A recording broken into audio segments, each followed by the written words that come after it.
Suamiku diam-diam menikah siri dengan wanita lain di luar kota. Aku kira dia laki-laki pekerja keras, ternyata buaya darat. Aku buat dia jatuh melarat dan menjadi gelandangan setelah aku dinikahi bosnya. Sebelum lanjut ke ceritanya, seperti biasa, jangan lupa absen dari daerah mana saja bunda-bunda semuanya, agar tali silaturahmi kita makin erat.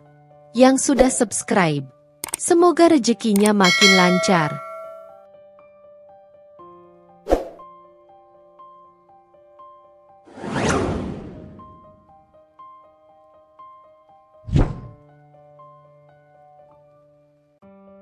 Mentari pagi menyusup malu-malu di antara celah gorden kamar tidur kami, menciptakan garis-garis cahaya keemasan yang menari di atas spray berwarna krem. Aroma kopi robusta yang baru diseduh memenuhi udara, sebuah rutinitas pagi yang selalu kurindukan. Di sampingku, Sadam masih terlelap, wajahnya tampak tenang dan tanpa beban. Aku mengamatinya sejenak, garis tegas di rahangnya yang selalu membuatku terkesan dengan ketegasannya, dan kerutan halus di sudut matanya yang muncul setiap kali ia tertawa. Pagi ini, seperti ribuan pagi lainnya selama 5 tahun pernikahan kami, hatiku dipenuhi rasa syukur. Kami bertemu di sebuah konferensi bisnis di Jakarta. Aku, seorang arsitek muda yang penuh semangat, dan Sadam, seorang pengusaha di bidang agrikultur yang tampak begitu berdedikasi. Ketertarikanku padanya tumbuh perlahan, bermula dari kekaguman akan visi dan etos kerjanya yang tinggi. Ia selalu bercerita tentang bagaimana ia membangun bisnisnya dari nol, dengan keringat dan air mata. Cerita itu membuatku terkesan, melihatnya sebagai sosok yang bertanggung jawab dan pekerja keras, seorang pria yang tahu betul arti perjuangan. Setelah setahun berpacaran, kami memutuskan untuk mengikat janji suci. Pernikahan kami sederhana namun penuh kehangatan, dihadiri oleh keluarga dan sahabat terdekat.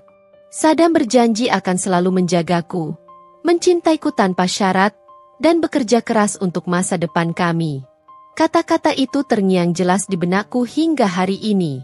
Kehidupan pernikahan kami berjalan seperti yang kuimpikan. Aku tetap bekerja sebagai arsitek, menikmati setiap rancangan yang berhasil kuwujudkan. Sadam sering melakukan perjalanan dinas keluar kota untuk mengawasi perkebunan dan menjalin kerjasama dengan berbagai pihak.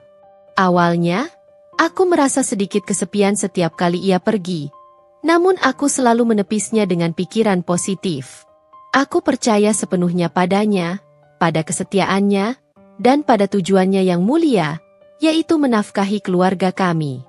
Setiap kali ia kembali, ia selalu membawa cerita-cerita menarik tentang tempat-tempat yang dikunjunginya, orang-orang yang ditemuinya, dan tentu saja, oleh-oleh kecil untukku.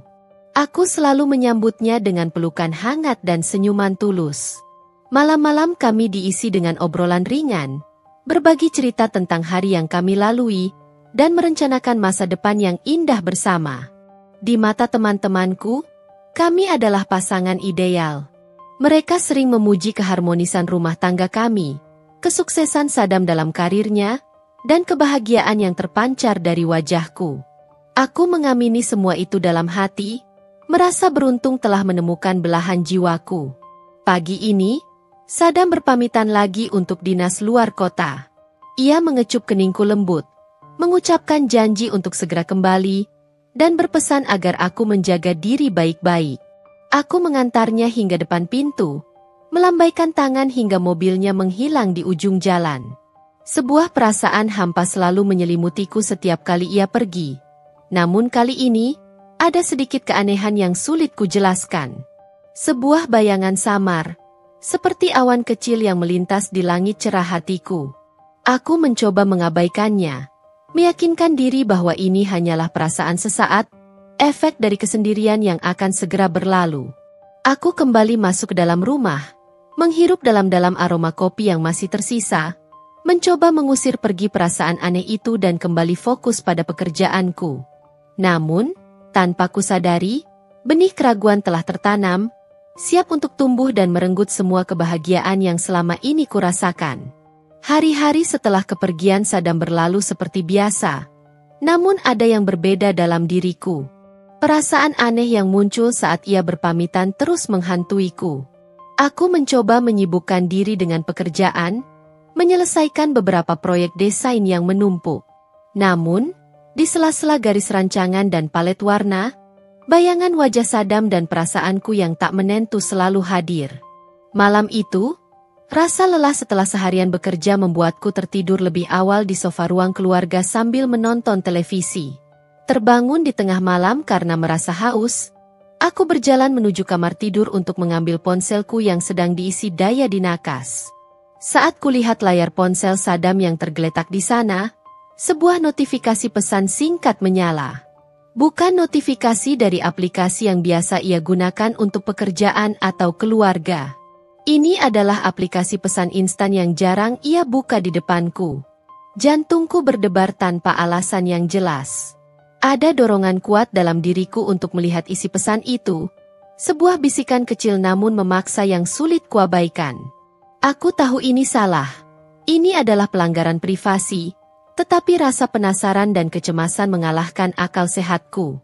Dengan tangan gemetar, kubuka kunci ponsel Sadam. Aku hafal pola sandinya di luar kepala.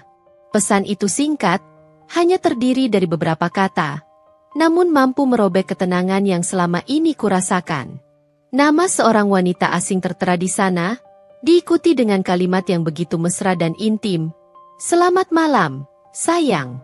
Jangan lupa istirahat ya. Aku merindukanmu. Darahku terasa mendidih. Tubuhku membeku seketika. Siapa wanita ini? Mengapa Sadam menyimpan kontaknya dan bertukar pesan semesra itu di belakangku? Semua pikiran positif tentang dinas luar kotanya, tentang kesetiaannya, sirna dalam sekejap. Yang tersisa hanyalah rasa sakit yang menusuk, kebingungan yang mendalam, dan kemarahan yang mulai membara. Aku membuka percakapan sebelumnya. Lebih banyak pesan mesra, sapaan sayang, bahkan janji untuk bertemu. Ada juga beberapa foto Sadam yang tersenyum bahagia, bukan di lokasi proyek atau dengan rekan bisnis, melainkan di tempat-tempat yang asing bagiku. Hatiku hancur berkeping-keping seperti kaca yang pecah. Malam itu, aku tidak bisa tidur. Air mata mengalir tanpa henti, membasahi pipiku. Semua kenangan indah bersama Sadam terasa palsu sekarang. Seperti drama murahan yang baru kusadari kepura-puraannya. Laki-laki yang kukira pekerja keras, yang selalu kubanggakan di depan teman-teman dan keluarga, ternyata menyimpan rahasia besar di belakangku. Ia bukan hanya pergi untuk bekerja, tapi juga untuk menemui wanita lain. Pagi harinya, aku berusaha bersikap biasa saja. Aku tidak ingin Sadam curiga bahwa aku telah mengetahui semuanya. Aku membersihkan jejak air mata di wajahku, menyiapkan sarapan seperti biasa, meskipun perutku terasa mual dan hampa. Aku harus kuat, setidaknya untuk saat ini. Aku membutuhkan waktu untuk mencerna semua ini, untuk menyusun rencana. Aku tidak akan menghadapi Sadam dengan emosi yang meledak-ledak. Aku akan mencari tahu lebih banyak, mengumpulkan bukti, dan kemudian aku akan membuatnya menyesali perbuatannya. Benih keraguan yang kemarin hanya berupa bayangan kecil, kini telah tumbuh menjadi pohon kemarahan yang siap merobohkan segalanya. Setelah malam penuh air mata dan keterkejutan akibat pesan singkat itu, hari-hari berikutnya terasa seperti berjalan di atas pecahan kaca. Setiap sudut rumah yang dulunya terasa hangat dan penuh kenangan kini dipenuhi bayangan pengkhianatan. Sadam masih menjalankan dinas luar kotanya. Dan dalam kesendirian yang mencekam ini, aku berubah. Aku yang dulu selalu menyambut kepulangannya dengan senyum tulus, kini dipenuhi curiga dan amarah yang tertahan. Dorongan untuk mengetahui lebih jauh tentang wanita bernama Risa itu begitu kuat, hingga aku menghabiskan berjam-jam di depan layar laptop. Mencari jejak digitalnya adalah sebuah obsesi baru. Aku mencoba berbagai kombinasi nama, mencari akun media sosial dengan foto profil yang samar-samar mirip dengan yang terlihat di ponsel Sadam. Setelah beberapa kali gagal, akhirnya aku menemukan akun Instagram dengan nama pengguna yang tidak terlalu mencolok namun memiliki beberapa pengikut yang sama dengan Sadam. Foto-foto di akun itu bagai tamparan keras di wajahku. Risa tersenyum cerah di berbagai tempat wisata yang mewah, mengenakan pakaian-pakaian mahal, dan seringkali berpose dengan latar belakang hotel-hotel bintang 5. Kemudian, mataku tertuju pada serangkaian foto yang membuat jantungku mencelos. Foto-foto dirinya bersama Saddam. Di satu foto, mereka bergandengan tangan mesra di sebuah pantai berpasir putih. Di foto lain, Saddam merangkul pinggang Risa di depan menara Eiffel yang ikonik. Ada juga beberapa selfie mereka berdua dengan senyum bahagia yang terasa begitu menyayat hati. Aku membaca setiap caption dan komentar dengan saksama. Risa sering menulis status dengan nada penuh kasih sayang, menyebut seseorang dengan inisial S yang jelas merujuk pada Saddam. Komentar-komentar dari akun Saddam pun tak kalah mesra, penuh pujian dan ungkapan rindu. Aku bahkan menemukan beberapa percakapan singkat di kolom komentar yang mengindikasikan janji pertemuan dan kerinduan yang mendalam. Kebohongan Saddam bukan hanya sekadar perselingkuhan biasa. Ini adalah hubungan yang tampaknya sudah berjalan cukup lama dan terjalin dengan begitu intim. Untuk semakin menguatkan dugaanku, aku kembali memeriksa riwayat panggilan dan pesan di ponsel Saddam. Daftar panggilan keluar dan masuk ke nomor Risa sangat sering. Bahkan beberapa di antaranya terjadi di hari-hari penting dalam hidup kami. Aku ingat betul, saat aku terbaring lemah karena sakit demam tinggi, Saddam mengatakan harus segera pergi untuk urusan bisnis yang mendesak. Ternyata, urusan bisnis, itu adalah panggilan mesra dengan wanita lain. Saat ulang tahun pernikahan kami yang kelima, Saddam beralasan harus menghadiri pertemuan penting dengan klien di luar kota.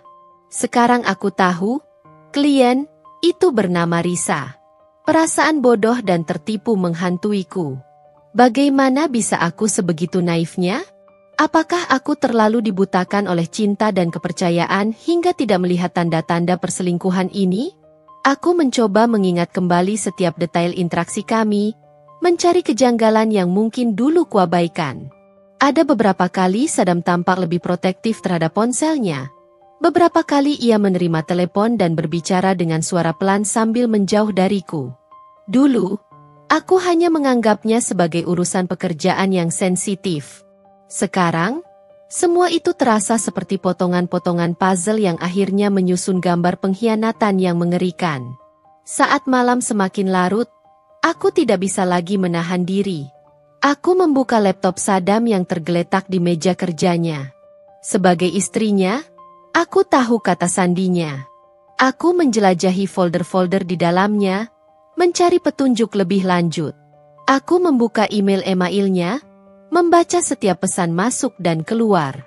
Sebagian besar memang berisi tentang pekerjaan. Namun ada beberapa email yang dikirim dan diterima dari alamat email yang tidak kukenal, dengan subjek yang samar-samar. Instingku mengatakan ada sesuatu yang disembunyikan di sana. Aku berhasil masuk ke akun cloud storage Saddam yang terhubung dengan laptopnya. Di sana, aku menemukan sebuah folder tersembunyi yang berisi foto-foto dan video-video Saddam bersama Risa. Beberapa di antaranya bahkan terlalu intim untuk kulihat. Air mata kemarahan dan kepedihan kembali membasahi pipiku.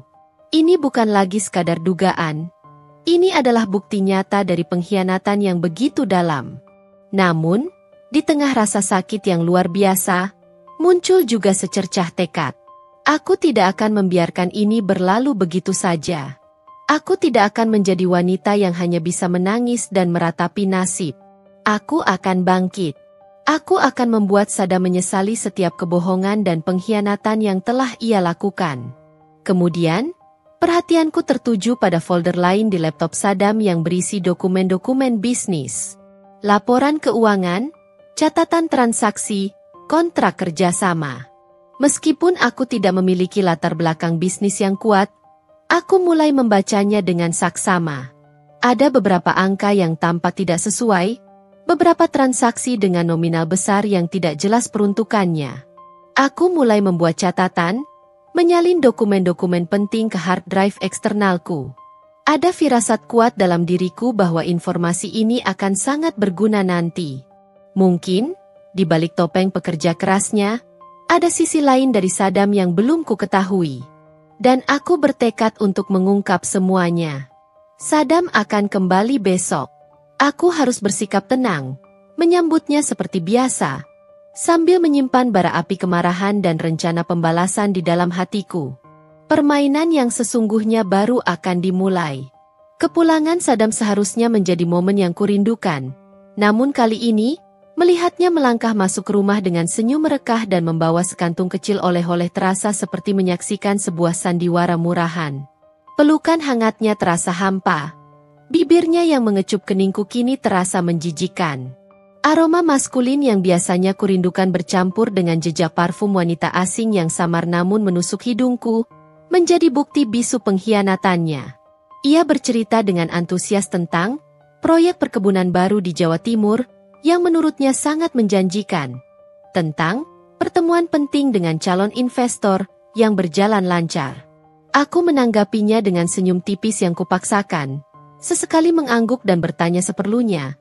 Berusaha keras untuk tidak membiarkan nada sinis atau amarah yang membara dalam diriku keluar.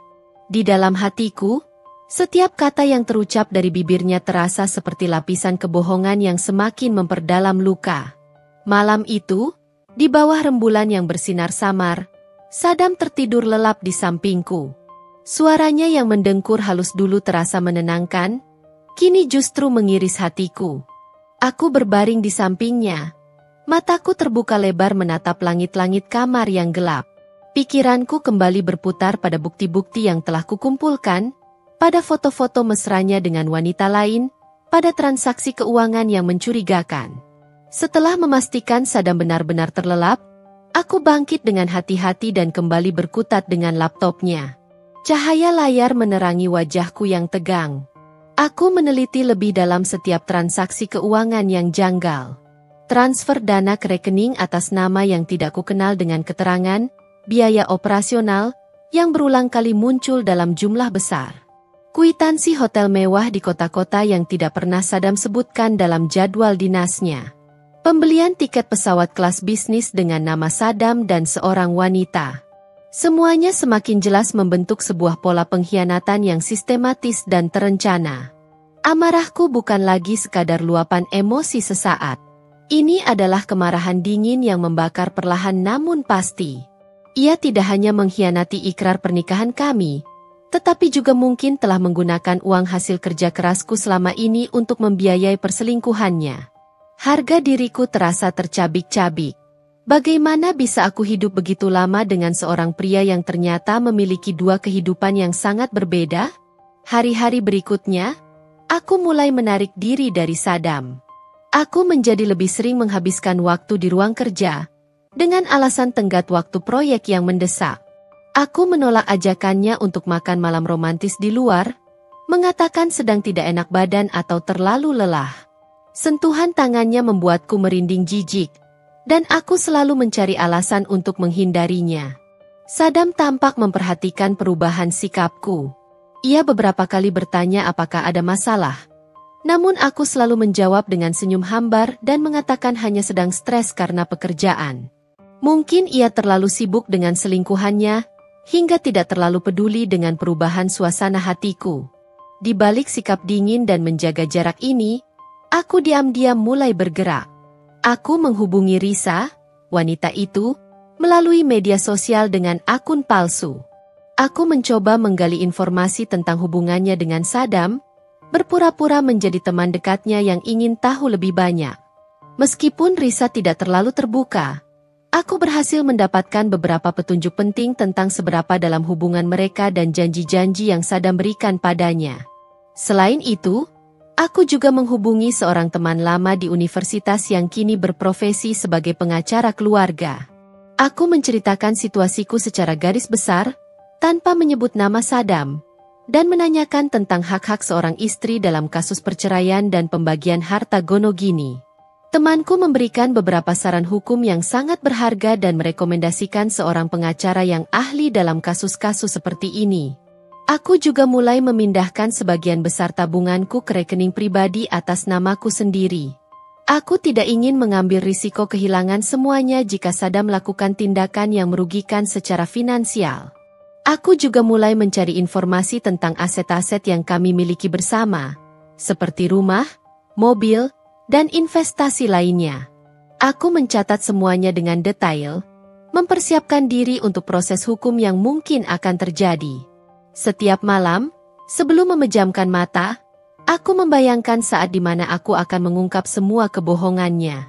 Aku membayangkan ekspresi terkejut, marah, dan mungkin penyesalan di wajahnya. Rasa takut memang masih ada, namun tekad untuk membalas pengkhianatannya jauh lebih besar. Aku tidak akan lagi menjadi istri yang lemah dan terperangkap dalam kebohongan. Aku akan menjadi wanita yang akan memperjuangkan keadilannya, yang akan membuat Saddam membayar mahal atas setiap air mata yang telah kutumpahkan. Topeng kepura-puraan ini akan terus kukenakan sampai saat yang tepat tiba, saat di mana aku akan merobeknya dan menunjukkan wajahku yang sebenarnya. Seorang wanita yang terluka namun penuh dengan rencana pembalasan yang dingin dan terperinci. Jaring pembalasan itu kini sedang kurajut dengan kesabaran dan ketelitian, siap untuk menjerat sang pengkhianat. Beberapa hari setelah mengumpulkan semua bukti yang kurasa cukup solid, jantungku berdebar kencang saat mengetik pesan singkat kepada Karina, pengacara yang direkomendasikan oleh Risa, teman lamaku. Nama Risa terasa ironis, sama dengan nama wanita yang telah menghancurkan duniaku. Namun, Karina terdengar meyakinkan di telepon, suaranya tegas namun penuh empati. Kami sepakat bertemu di sebuah kafe bernama Senja di sudut kota, tempat yang menurutku cukup anonim dan jauh dari jangkauan lingkaran pergaulan Saddam. Saat hari pertemuan tiba, aku memilih meja paling pojok di dalam kafe, dekat jendela yang menghadap ke jalanan yang ramai. Rasa gugup bercampur dengan sedikit harapan memenuhi benakku. Aku memesan secangkir teh hangat untuk menenangkan diri. Tak lama kemudian, seorang wanita anggun dengan setelan blazer berwarna abu-abu menghampiriku. Itulah Karina. Tangannya menjabat tanganku dengan mantap. Tatapan matanya tajam namun ramah. Terima kasih sudah mempercayakan masalah ini pada saya, ucap Karina dengan suara yang tenang namun berwibawa. Aku menarik napas dalam-dalam dan mulai menceritakan semuanya. Kata-kata itu meluncur begitu saja. Luapan emosi yang selama ini kutahan. Aku menceritakan tentang pesan singkat yang menjadi awal segalanya, tentang penemuan akun media sosial Risa dan foto-foto mesra mereka, tentang riwayat panggilan dan pesan yang begitu sering, dan akhirnya tentang transaksi keuangan mencurigakan yang kutemukan di laptop Saddam. Aku menyerahkan padanya printout pesan-pesan, salinan foto-foto yang terasa seperti pengkhianatan yang tercetak hitam di atas kertas putih, dan catatan detail transaksi keuangan yang telah kurangkum dengan cermat. Karina mendengarkan tanpa menyela. Matanya sesekali meneliti dokumen-dokumen yang kuberikan. Ia mengajukan beberapa pertanyaan spesifik tentang tanggal, jumlah uang, dan detail lainnya. Aku berusaha menjawabnya dengan setepat mungkin, mengingat setiap detail yang kutemukan. Setelah aku selesai mencurahkan semuanya, Karina menghela napas pelan.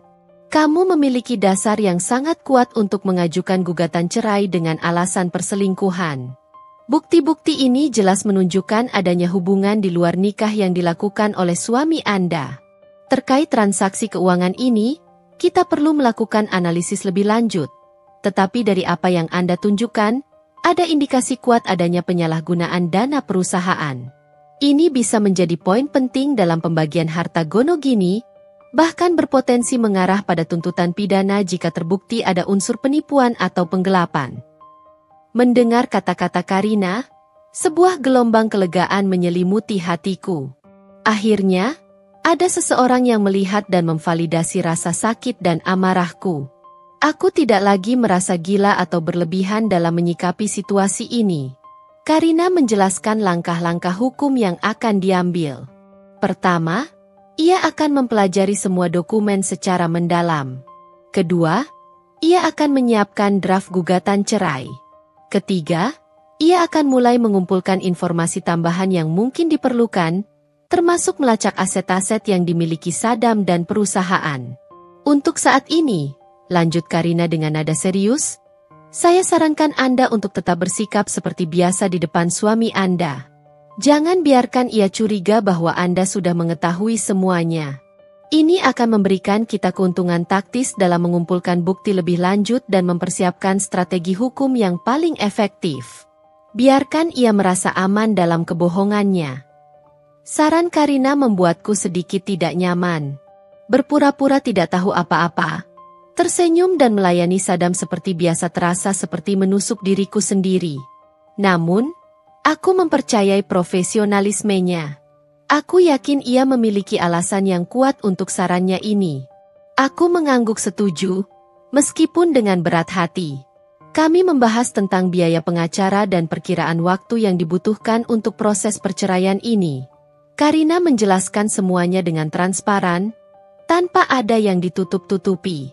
Aku merasa yakin bahwa uang yang akan kukeluarkan ini adalah investasi untuk masa depanku, untuk kebebasanku dari pria yang telah mengkhianatiku. Setelah pertemuan itu, aku berjalan keluar dari kafe dengan perasaan yang bercampur aduk. Ada sedikit kelegaan karena aku tidak lagi sendirian dalam menghadapi masalah ini. Aku memiliki sekutu yang kompeten dan terpercaya. Namun, di sisi lain, rasa takut juga menghantuiku. Aku tahu bahwa jalan yang akan kulalui ini tidak akan mudah. Aku akan menghadapi Saddam dalam sebuah pertarungan emosional dan mungkin juga hukum yang melelahkan. Namun, pengkhianatan Saddam telah membakar jembatan di belakangku. Aku tidak bisa lagi kembali pada kehidupan yang penuh kebohongan ini. Aku harus maju, meskipun dengan hati yang terluka. Rencana pembalasanku mulai terasa lebih nyata, lebih terarah. Aku tidak hanya ingin mengakhiri pernikahan ini, tetapi aku juga ingin Saddam merasakan konsekuensi dari perbuatannya. Aku ingin ia tahu bagaimana rasanya dikhianati, diremehkan, dan kehilangan segalanya. Pertemuan dengan Karina adalah langkah awal yang penting dalam mewujudkan rencana itu. Sekarang, aku hanya perlu bersabar dan menunggu waktu yang tepat untuk melancarkan serangan balikku. Setelah pertemuan dengan Karina, hidupku terasa seperti panggung sandiwara yang melelahkan. Setiap interaksi dengan Saddam adalah sebuah pertunjukan yang harus kulakoni dengan senyum palsu dan kata-kata yang kurangkai sedemikian rupa agar tidak menimbulkan kecurigaan. Di dalam hati, luka dan amarah terus menganga. Namun di luar, aku harus tetap menjadi istri yang sama seperti dulu, atau setidaknya berusaha tampak seperti itu. Saat Saddam pulang dari dinas, aku menyambutnya di depan pintu dengan senyum yang kupaksakan, berusaha menutupi rasa jijik yang menyeruak setiap kali melihat wajahnya. Aku menyiapkan makan malam kesukaannya, aroma masakannya dulu selalu terasa membahagiakan, kini justru terasa pahit di lidahku.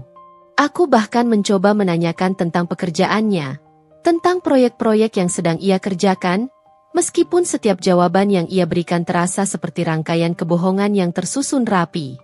Namun, di balik kepura-puraan ini, mataku menjadi lebih awas dari sebelumnya. Aku mempelajari setiap detail kecil dalam tingkah lakunya, mencari petunjuk yang mungkin selama ini terlewatkan karena kepercayaanku yang buta. Aku memperhatikan bagaimana Saddam selalu meletakkan ponselnya menghadap ke bawah di atas meja, seolah menyembunyikan sesuatu dari pandanganku.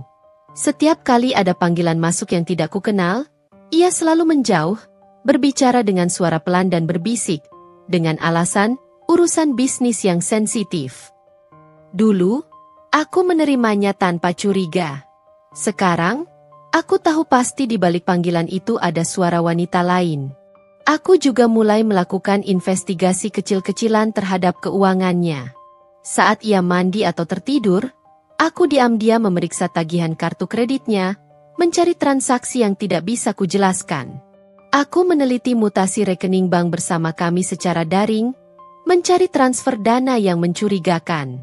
Aku bahkan memeriksa laci kerjanya, menemukan beberapa struk pembayaran restoran mewah di kota-kota yang tidak pernah kami kunjungi bersama, dan kwitansi pembelian hadiah-hadiah mahal yang tidak pernah kuterima. Suatu malam, saat Saddam sedang tidur nyenyak, aku memberanikan diri membuka emailnya di laptopnya. Aku menemukan beberapa email yang dikirim dan diterima dari alamat email yang tidak kukenal, dengan subjek yang samar-samar seperti update proyek atau dokumen penting. Namun, Isi email-email itu penuh dengan kata-kata mesra dan kode-kode rahasia yang jelas merujuk pada hubungan asmara. Aku menemukan jadwal pertemuan mereka di luar kota yang bertepatan dengan jadwal dinas Saddam. Hatiku semakin hancur berkeping-keping. Namun di saat yang sama, rasa marah dan tekad untuk membalas dendam semakin membara. Aku juga mulai memperhatikan perubahan kecil dalam penampilannya. Ia menjadi lebih sering berdandan sebelum pergi dinas, menggunakan parfum yang lebih mahal dan berbeda dari biasanya.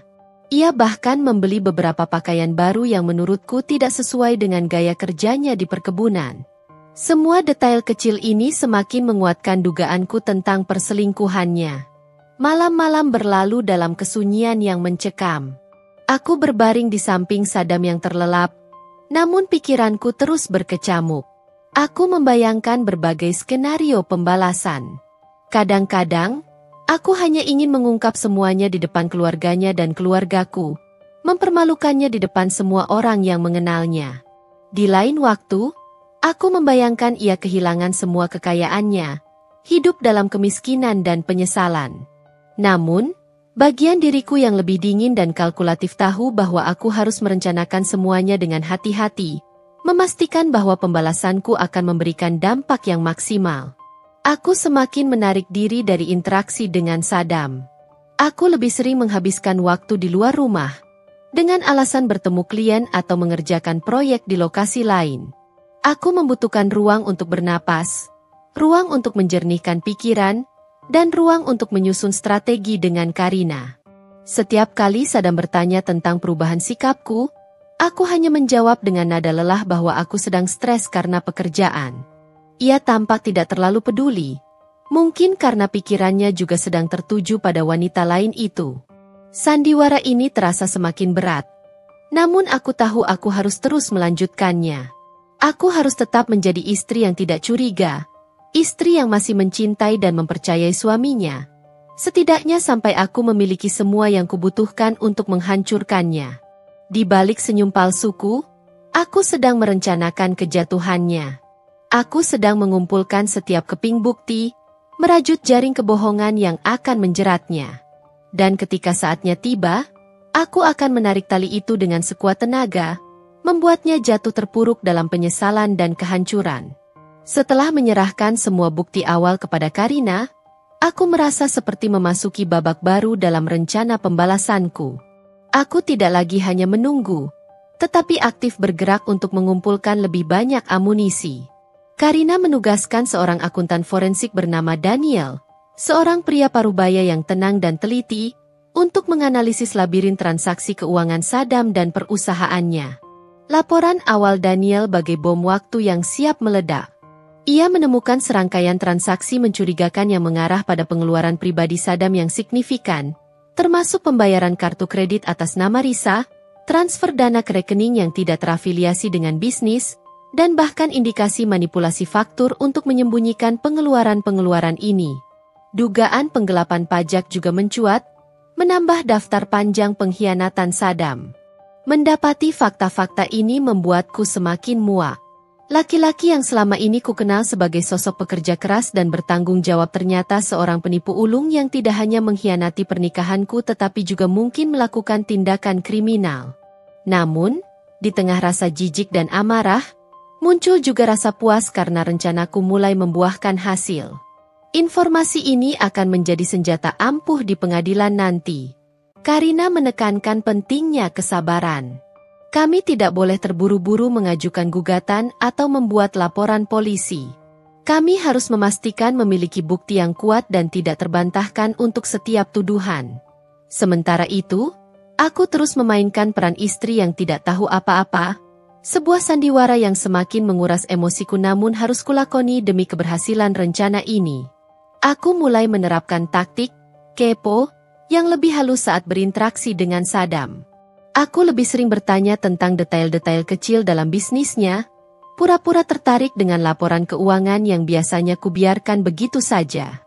Aku mengajukan pertanyaan tentang proyek-proyek baru, meminta penjelasan tentang istilah-istilah akuntansi yang tidak ku mengerti.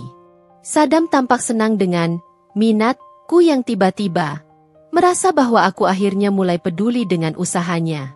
Ia tidak menyadari bahwa setiap pertanyaanku adalah jebakan yang sedang kurancang. Suatu malam, saat Saddam sedang menonton televisi dengan santai, aku berpura-pura mencari sesuatu di ruang kerjanya.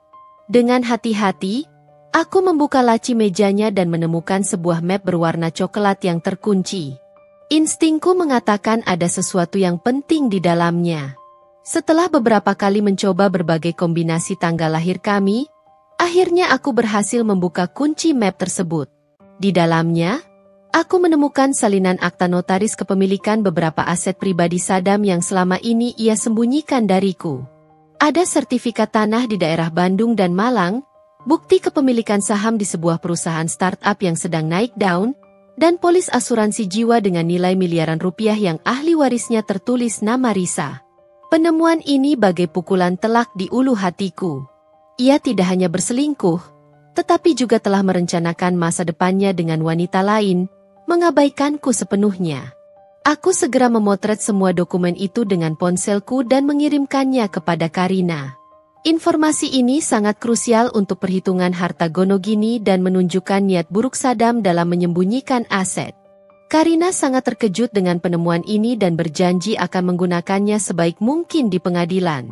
Selain fokus pada keuangan Saddam, aku juga terus mencari informasi tentang Risa. Aku menelusuri lebih dalam akun media sosialnya, mencari petunjuk tentang latar belakang keluarganya, pekerjaannya, dan lingkaran pertemanannya. Aku menemukan bahwa ia bekerja sebagai marketing eksekutif di sebuah perusahaan properti dan sering memamerkan hadiah-hadiah mewah dan liburan ke luar negeri yang jelas di luar kemampuannya jika hanya mengandalkan gajinya sendiri. Beberapa unggahannya bahkan secara implisit menyebutkan tentang sponsornya, yang semakin menguatkan dugaanku bahwa Saddam telah memanjakannya dengan uang hasil keringatku. Dalam beberapa minggu terakhir, aku merasa seperti agen rahasia yang beroperasi di dalam rumahku sendiri. Aku harus selalu waspada, berhati-hati dalam setiap tindakan dan perkataanku agar tidak membangkitkan kecurigaan Saddam. Rasa lelah dan tertekan memang tak terhindarkan. Namun keinginan untuk melihat Saddam jatuh dan membayar semua perbuatannya memberiku kekuatan untuk terus maju. Aku tahu bahwa saat yang tepat untuk mengungkap semuanya semakin dekat. Karina telah menyelesaikan analisis keuangan awal dan sedang menyusun draft gugatan cerai. Semua bukti telah terkumpul, dan strategi hukum telah dirancang dengan matang. Aku hanya perlu menunggu sinyal dari Karina untuk memulai babak terakhir dari rencana pembalasanku. Aku ingin Saddam merasakan bagaimana rasanya dikhianati dan kehilangan segalanya.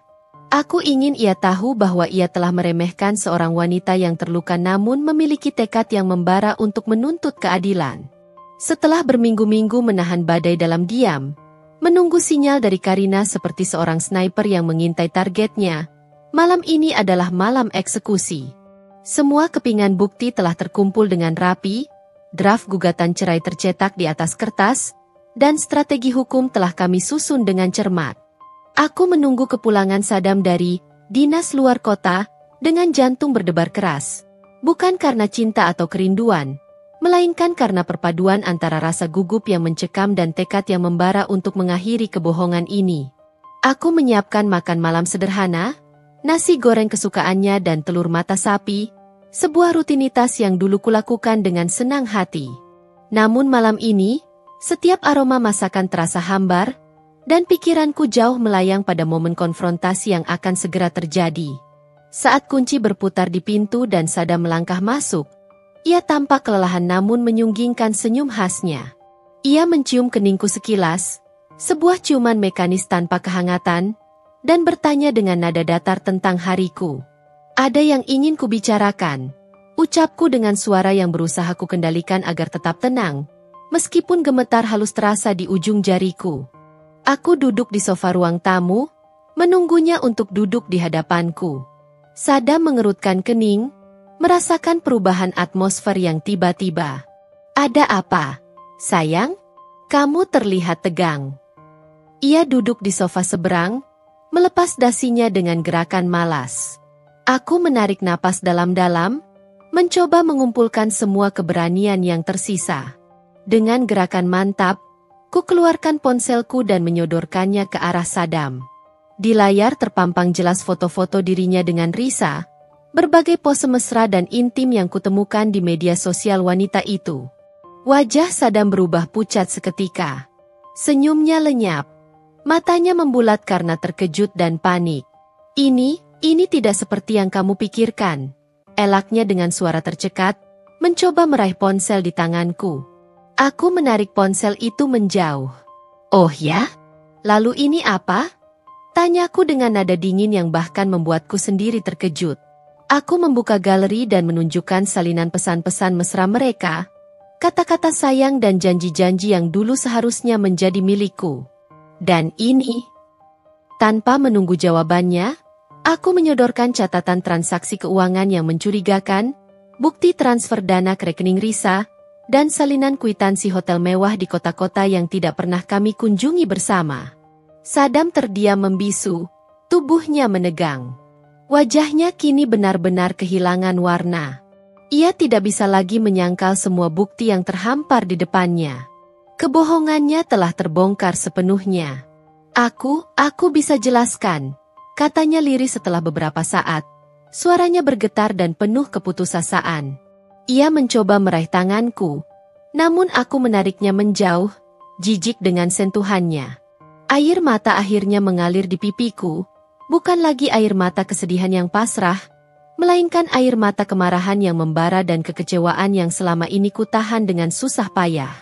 Tidak ada yang perlu dijelaskan lagi, Sadam. Aku tahu semuanya. Aku tahu tentang pernikahan sirimu dengan wanita itu di luar kota. Aku tahu tentang semua kebohonganmu selama ini. Setiap perjalanan, dinas, yang ternyata adalah pertemuan rahasiamu dengannya. Aku tahu tentang bagaimana kamu menggunakan uang kami, uang hasil kerja kerasku juga, untuk membiayai hubungan harammu itu. Sada mencoba membela diri dengan kata-kata yang terdengar putus asa, merangkai alasan-alasan yang terdengar semakin tidak masuk akal. Ia berjanji akan mengakhiri hubungannya dengan Risa, memohon ampunan, dan berjanji akan menjadi suami yang lebih baik. Namun, telingaku terasa tuli. Setiap kata yang keluar dari mulutnya terasa hambar dan tidak berarti. Kepercayaanku padanya telah hancur berkeping-keping. Seperti vas antik yang jatuh dari ketinggian dan mustahil untuk direkatkan kembali. Aku sudah mengajukan gugatan cerai, kataku tegas, mengeluarkan amplop putih berisi surat gugatan dari dalam tas kerjaku dan meletakkannya di atas meja kopi di antara kami. Dan pengacaraku sedang mempersiapkan laporan polisi atas dugaan penggelapan dana perusahaan. Semua bukti sudah kami kumpulkan. Wajah Sadam semakin pucat mendengar kata-kataku. Matanya memancarkan keterkejutan dan ketakutan yang nyata. Kamu tidak mungkin melakukan ini padaku, sayang. Kita bisa bicarakan baik-baik. Jangan hancurkan keluarga kita. Bicarakan baik-baik? Aku tertawa sinis, tanpa sedikit pun rasa humor. Kemana perginya? Bicara baik-baik? Itu saat kamu menikahi wanita lain di belakangku? Kemana perginya? Bicara baik-baik? Itu saat kamu berbohong setiap kali berpamitan, dinas? Kemana perginya? Bicara baik-baik? Itu saat kamu menghabiskan uang kami untuk bersenang-senang dengan selingkuhanmu. Aku berdiri, menatapnya dengan tatapan dingin dan tanpa emosi. Semuanya sudah berakhir. Sadam, kamu telah menghancurkan segalanya. Sekarang, bersiaplah untuk menghadapi akibat dari semua pilihanmu. Malam itu, rumah yang dulunya menjadi saksi bisu cinta dan kebahagiaan kami berubah menjadi medan pertempuran verbal yang sengit. Kata-kata tajam terlontar seperti anak panah beracun. Emosi meluap-luap seperti air bah. Sada meratap, merayu, mengancam, bahkan menangis terseduh-seduh di kakiku. Namun, hatiku sudah membeku, tertutup rapat untuk segala bentuk manipulasi dan kepalsuan. Aku telah melihat wajah aslinya, seorang pria yang penuh dengan kebohongan dan pengkhianatan, dan aku tidak mungkin lagi kembali pada ilusi pernikahan yang telah hancur berkeping-keping. Saat malam semakin larut, dan Sadam akhirnya menyadari bahwa aku tidak main-main, bahwa ketegasan di mataku dan keyakinan dalam suaraku adalah nyata, ia mulai menyadari betapa besar konsekuensi dari perbuatannya. Ia telah kehilangan aku, wanita yang selama ini setia mendampinginya. Dan ia akan segera kehilangan lebih banyak lagi. Reputasinya, kekayaannya, dan mungkin juga kebebasannya. Malam pengungkapan ini bukan hanya akhir dari pernikahan kami, tetapi juga awal dari kejatuhan Saddam. Topeng kepura-puraannya telah robek. Dan kini ia harus menghadapi kenyataan pahit dari semua kebohongan dan pengkhianatan yang telah ia lakukan. Malam setelah pengungkapan kebohongan itu terasa seperti malam tanpa akhir. Aku duduk terpaku di ruang kerja, dikelilingi oleh dokumen-dokumen yang menjadi bukti pengkhianatan Saddam. Rasa lelah fisik bercampur dengan kelelahan emosional yang luar biasa. Meskipun hatiku masih terasa seperti diremas, ada secercah kelegaan karena akhirnya semua kepura-puraan ini berakhir. Pagi menyapa dengan suasana yang dingin dan sunyi. Saddam keluar dari kamar dengan wajah sembab dan mata merah. Jejak air mata masih terlihat jelas di pipinya. Ia mendekatiku perlahan. Tangannya terulur mencoba meraih tanganku. Kumohon, sayang, beri aku kesempatan. Aku tahu aku salah. Aku sangat menyesal. Aku akan mengakhiri semuanya dengan wanita itu. Kita bisa kembali seperti dulu. Suaranya parau, penuh keputusasaan. Aku menarik tanganku, menghindari sentuhannya yang dulu kurindukan. Semua sudah terlambat, Saddam. Kamu punya begitu banyak kesempatan untuk jujur padaku, untuk menghargai pernikahan kita. Tapi kamu memilih jalan lain, jalan kebohongan dan pengkhianatan. Nada bicaraku datar, tanpa emosi. Kehangatan dalam diriku untuknya telah membeku. Saddam terus meratap, kata-kata penyesalan dan permohonan maaf berulang kali ia ucapkan. Ia bahkan berlutut di hadapanku, memeluk kakiku sambil terisak. Pemandangan itu dulu mungkin akan membuat hatiku luluh, membuatku mempertimbangkan untuk memberinya kesempatan kedua. Namun kini, yang kurasakan hanyalah rasa jijik dan muak dengan keputusasaannya. Aku melihatnya bukan sebagai penyesalan yang tulus dari lubuk hati, melainkan sebagai ketakutan yang egois akan kehilangan semua yang ia miliki. Aku, rumah ini, status sosialnya, dan mungkin juga kekayaannya. Dengan hati yang berat namun tekad yang bulat, aku menghubungi Karina. Aku menceritakan tentang malam yang penuh air mata dan permohonan maaf Saddam. Karina dengan tegas menyarankan agar aku segera meninggalkan rumah untuk menghindari potensi manipulasi emosional dan memberikan ruang baginya untuk mempersiapkan langkah hukum selanjutnya tanpa gangguan. Mengepak barang-barang terasa seperti mencabut akar-akar yang selama ini menahanku di tempat ini. Setiap helai pakaian yang kulipat, setiap foto yang kumasukkan ke dalam kotak, membawa bersamanya kenangan-kenangan indah yang kini terasa pahit dan tercemar oleh kebohongan. Meninggalkan rumah yang dulunya adalah istanaku, tempat di mana aku membangun mimpi dan harapan bersama Saddam, terasa seperti mengoyak sebagian besar jiwaku. Namun, aku tahu ini adalah langkah yang harus kuambil untuk menyelamatkan diriku sendiri. Saat aku menyeret koperku menuju pintu, Saddam kembali mencoba menghalangiku. Ia berdiri di depanku, matanya memelas. Jangan tinggalkan aku, kumohon. Aku tidak bisa hidup tanpamu. Aku akan berubah. Aku janji. Ia mencoba memelukku, namun aku menepis tangannya dengan lembut namun tegas. Kamu seharusnya memikirkan semua ini sebelum kamu menghancurkan pernikahan kita, Saddam. Sekarang, biarkan aku pergi. Aku butuh ruang untuk menyembuhkan diri. Air mata akhirnya mengalir deras di pipiku saat aku melangkah keluar dari pintu rumah itu, meninggalkan segala kenangan dan kepalsuan di belakangku. Aku menginap sementara di apartemen Risa, sahabat baikku yang dengan penuh pengertian dan dukungan membuka pintunya untukku. Kehangatan dan kepeduliannya menjadi pelipur lara di tengah kekacauan emosiku. Dari apartemen Risa, aku terus berkoordinasi dengan Karina. Gugatan cerai telah resmi didaftarkan di pengadilan, dan Karina serta timnya bekerja tanpa lelah mengumpulkan bukti tambahan untuk laporan dugaan penggelapan dana perusahaan. Aku menyerahkan semua informasi yang kumiliki, termasuk salinan lengkap dokumen aset tersembunyi Saddam dan rincian transaksi keuangan yang mencurigakan. Saddam beberapa kali mencoba menghubungiku melalui telepon dan pesan singkat, mengirimkan rangkaian permohonan maaf, janji-janji kosong, dan bahkan ancaman terselubung. Namun, aku memblokir semua kontaknya. Aku tidak ingin lagi mendengar suaranya. Tidak ingin lagi terperangkap dalam manipulasi emosinya.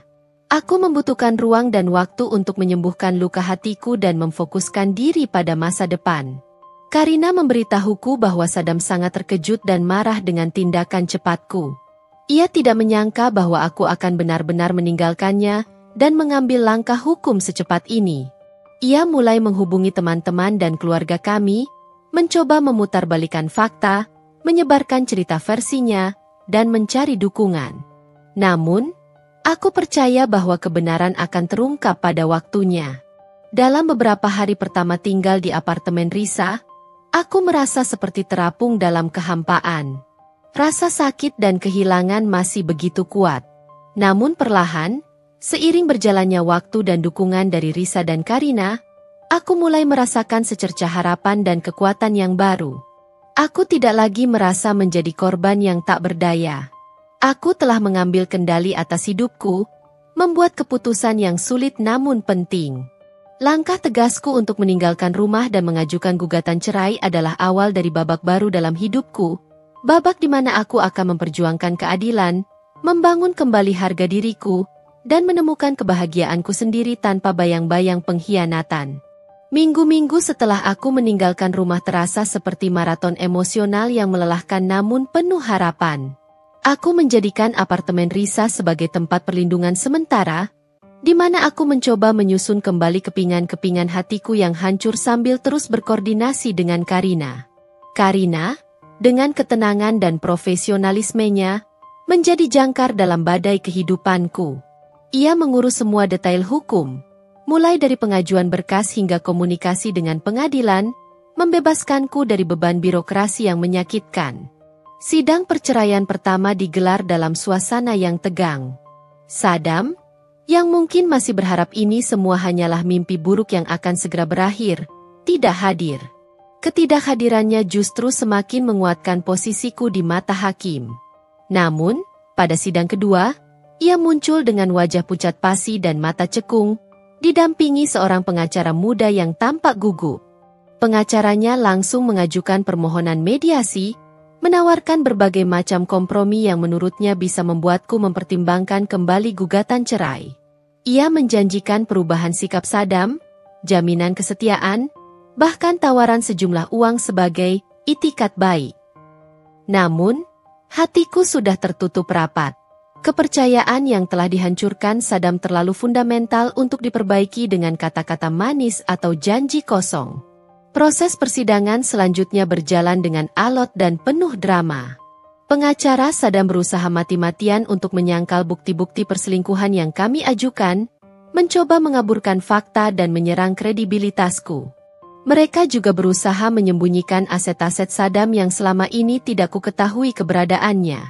Namun, Karina dengan kecerdikan dan ketelitiannya mampu mematahkan setiap argumen mereka dengan bukti-bukti kuat yang telah kami kumpulkan, termasuk foto-foto, pesan-pesan, dan catatan transaksi keuangan yang mencurigakan. Laporan dari Daniel, sang akuntan forensik, tentang indikasi penggelapan dana perusahaan menjadi bom waktu yang menghancurkan pertahanan Saddam. Detail manipulasi laporan keuangan dan aliran dana gelap yang mengarah pada pengeluaran pribadi Saddam dan Risa terungkap dengan jelas di persidangan. Seiring berjalannya proses hukum, berita tentang perceraian kami dan dugaan tindak pidana keuangan Saddam mulai menyebar luas di kalangan teman-teman, keluarga, dan relasi bisnis kami. Reputasinya yang selama ini ia bangun dengan susah payah mulai tercoreng. Beberapa rekan bisnis yang dulu mengaguminya mulai menarik diri, khawatir akan reputasi mereka ikut tercemar. Proyek-proyek besar yang sedang ia kerjakan terancam gagal, karena hilangnya kepercayaan dari para investor dan klien. Aku bisa melihat dampaknya pada dirinya setiap kali kami bertemu di pengadilan. Ia tampak semakin kurus, tatapannya kosong, Dan aura arogansi yang dulu selalu terpancar dari dirinya kini telah digantikan oleh keputusasaan yang mendalam. Selain itu, kabar burung yang kudengar dari beberapa teman menyebutkan bahwa Risa, wanita yang menjadi duri dalam pernikahan kami, mulai menjauhinya. Mungkin ia merasa takut ikut terseret dalam pusaran masalah hukum yang sedang dihadapi Saddam, atau mungkin ia akhirnya menyadari bahwa semua janji-janji manis dan kemewahan yang diberikan Saddam hanyalah ilusi yang akan segera berakhir. Kesepian dan ketidakpastian mulai menggerogoti hidup Saddam. Meskipun melihat Saddam menderita memberikan sedikit rasa lega, aku tidak merasakan kepuasan yang sesungguhnya. Bagian diriku yang dulu pernah mencintainya merasa perih melihatnya begitu terpuruk. Namun, ingatan akan semua kebohongan, pengkhianatan, dan rasa sakit yang telah ia berikan padaku dengan cepat mengalahkan rasa kasihan itu. Ia harus mempertanggungjawabkan perbuatannya. Proses pembagian harta Gonogini berjalan sesuai dengan strategi yang telah kami rancang. Dengan bukti-bukti aset tersembunyi yang berhasil kami ungkap, Karina mampu memperjuangkan hakku atas sebagian besar harta yang kami miliki bersama secara adil. Saddam mencoba melawan dengan berbagai cara, menyewa pengacara yang lebih berpengalaman dan mengajukan berbagai macam klaim. Namun ia tidak bisa berkutik di hadapan bukti-bukti yang begitu kuat dan argumentasi Karina yang tak terbantahkan. Akhirnya, palu hakim diketuk, dan putusan cerai resmi dikabulkan. Aku bukan lagi istri Saddam. Meskipun ada sedikit rasa kehilangan atas 5 tahun kehidupan yang pernah kami bagi bersama, aku merasakan kebebasan yang luar biasa, seperti burung yang lepas dari sangkar. Aku bisa menatap masa depan tanpa bayang-bayang kebohongan dan pengkhianatan yang selama ini menghantuiku. Namun, perjuanganku belum sepenuhnya usai. Laporan dugaan penggelapan dana perusahaan masih dalam tahap penyelidikan oleh pihak berwajib.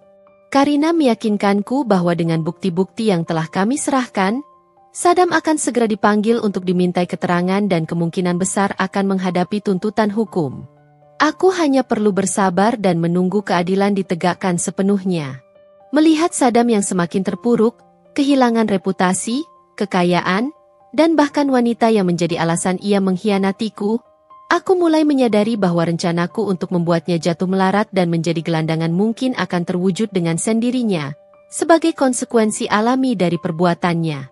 Karma, tampaknya, memiliki cara kerjanya sendiri yang tak terduga namun seringkali sangat efektif.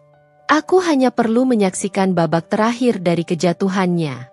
Setelah palu hakim mengetuk dan mengakhiri ikatan pernikahan yang penuh kepalsuan itu, aku berusaha keras untuk membangun kembali fondasi hidupku yang sempat retak.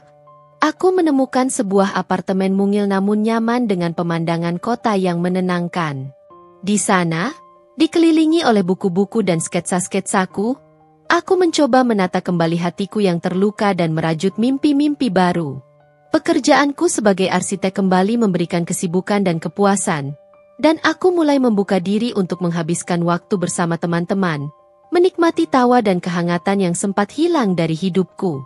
Meskipun aku berusaha untuk tidak lagi memikirkan Saddam, kabar tentang kehidupannya yang semakin terpuruk sesekali sampai padaku melalui teman-teman atau berita dari lingkaran bisnis kami.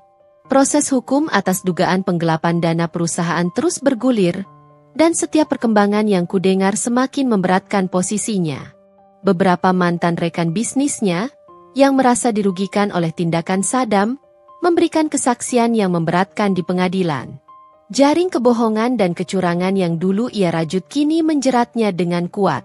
Kerajaan bisnis yang dulu ia banggakan mulai runtuh seperti bangunan yang diterjang badai. Kehilangan reputasi dan kepercayaan dari para investor membuat aliran dana terhenti.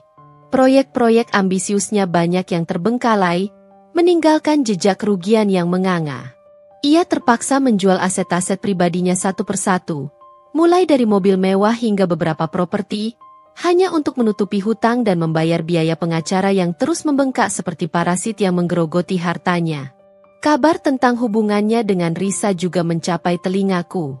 Wanita itu, yang dulu menjadi alasan Saddam mengkhianati pernikahan kami, dikabarkan telah meninggalkannya. Mungkin ia tidak tahan dengan tekanan masalah hukum dan keuangan yang sedang dihadapi Saddam, Atau mungkin ia menyadari bahwa kemewahan yang selama ini ia nikmati bersamanya akan segera berakhir.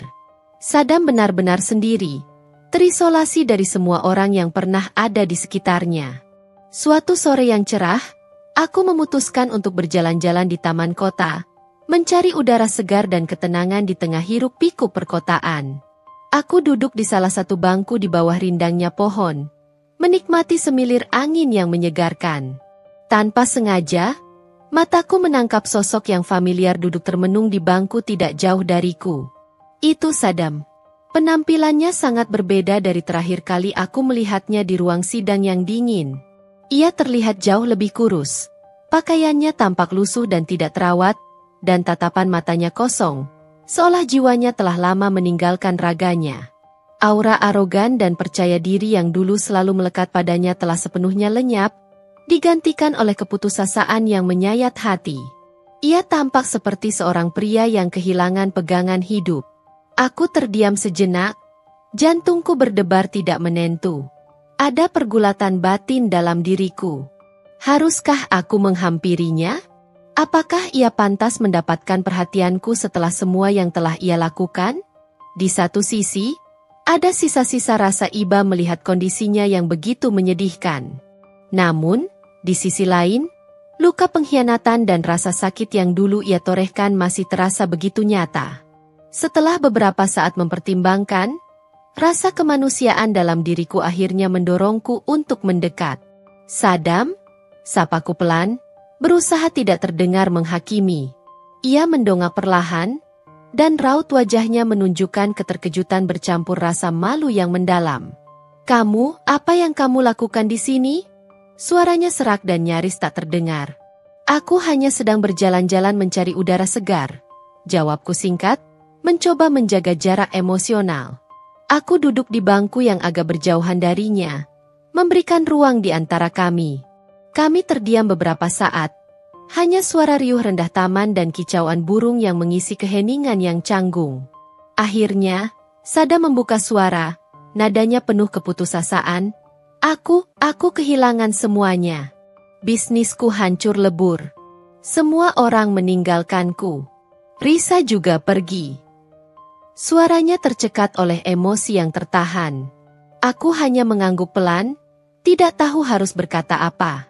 Aku tahu semua itu adalah konsekuensi dari perbuatannya. Namun melihatnya begitu terpuruk tetap menimbulkan perasaan yang sulit kujelaskan. "Aku sangat menyesal," lanjutnya lirih, menatap kosong ke arah jalan setapak. "Aku benar-benar menyesal atas semua yang telah kulakukan padamu. Kamu adalah istri yang baik. Aku bodoh telah menyia-nyiakanmu." Aku menatapnya lekat-lekat. Ada kesedihan yang mendalam terpancar dari matanya. Apakah ini penyesalan yang tulus, yang lahir dari kesadaran akan kesalahannya, atau hanya keputusasaan karena telah kehilangan semua kemewahan dan status yang dulu ia miliki? Aku tidak bisa memastikannya. "Semoga kamu bisa menemukan kedamaian, Sadam," kataku akhirnya. Sebuah kalimat klise namun tulus yang kurasa pantas untuk diucapkan. Aku berdiri, merasa tidak nyaman berlama-lama di sana. Melihatnya dalam kondisi yang begitu menyedihkan hanya membangkitkan kembali kenangan pahit dan luka lama. Aku meninggalkan Sadam yang masih duduk termenung di bangku taman. Sosok yang dulunya begitu berkuasa kini tampak begitu rapuh dan kehilangan arah. Aku tidak tahu apa yang akan terjadi padanya di masa depan.